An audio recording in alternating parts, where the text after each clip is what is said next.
Avant toute chose, la Vendée est toujours en vigilance orange pour les crues, une conséquence des fortes précipitations de ces dernières semaines et d'une augmentation des coefficients des marées hautes.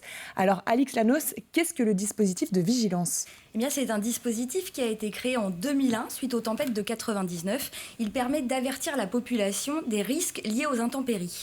Alors, pour émettre une vigilance, Météo France se base sur les observations et sur les prévisions. Aujourd'hui, 9 phénomènes sont couverts. Les vents violents, pluie, inondations, vagues submersion, orages, crues, neige, verglas, avalanche, grand froid et canicule. Alors évidemment, les données tiennent compte des spécificités de chaque département. Quelques centimètres de neige peuvent ici en Vendée impacter le trafic routier, ce qui ne sera pas le cas dans les départements montagneux qui ont plus l'habitude de ces phénomènes. Il y a 4 couleurs de vigilance, graduées du vert au rouge. Le rouge étant évidemment la vigilance absolue où des phénomènes d'intensité exceptionnels sont prévus. Mais revenons sur la vigilance aux crues. En France, 3000 capteurs radars sont installés au niveau des écluses ou sur les ponts et mesurent en temps réel la hauteur des cours d'eau et leur débit. Ces informations sont ensuite transmises quasiment en temps réel sur le site vigicru.gouv.fr.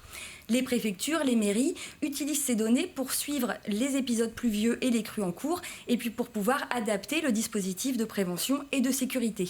Par exemple, au Mazo, une commune du sud Vendée, dont certains endroits sont littéralement sous l'eau de la Sèvre niortaise qui est sortie de son lit, eh bien le maire a scruté et continue de scruter quotidiennement le site de Vigicru. On l'écoute.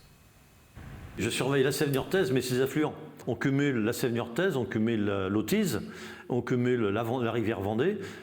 Ça nous donne un volume de X et à partir de là, on sait que ça ne va pas pouvoir passer tout à la sortie. Pour nous, en tant qu'élus, c'est hyper important parce que ça nous permet justement de s'adapter à l'évolution. On sait qu'on a 2 jours pour entre l'eau qui arrive de Niort et d'autres rivières, on a une journée ou 2 devant nous pour s'organiser. On prend les mesures nécessaires déjà pour la voirie, pour pouvoir au moins en première partie de pouvoir continuer à circuler en voiture en sécurisant les berges et puis de prévenir la population.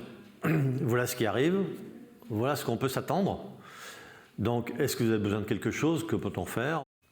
Alors, grâce à toutes ces informations, le maire du Mazo a pu prendre pour la première fois de sa carrière de maire, qu'il a débuté en 2014, la décision de déclencher le plan communal de sauvegarde et pouvoir ainsi évacuer certains habitants, car comme vous pouvez le voir sur ces images, il y a vraiment toute une partie de la commune, le village de la Sèvre, qui est totalement inondé, avec des routes impraticables sans véhicules adaptés.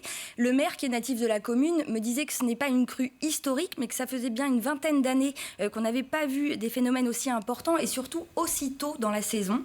Et d'ailleurs, à l'avenir, une réflexion doit s'engager parce qu'avec le dérèglement climatique en cours, on peut s'attendre à ce que des épisodes pluvieux comme celui-ci se répètent. Selon l'Organisation météorologique mondiale, le nombre de catastrophes d'origine météorologique a été multiplié par 5 depuis 1970. Mais dans le même temps, on a observé 3 fois moins de décès, notamment grâce au dispositif d'avertissement précoce. Merci Alix.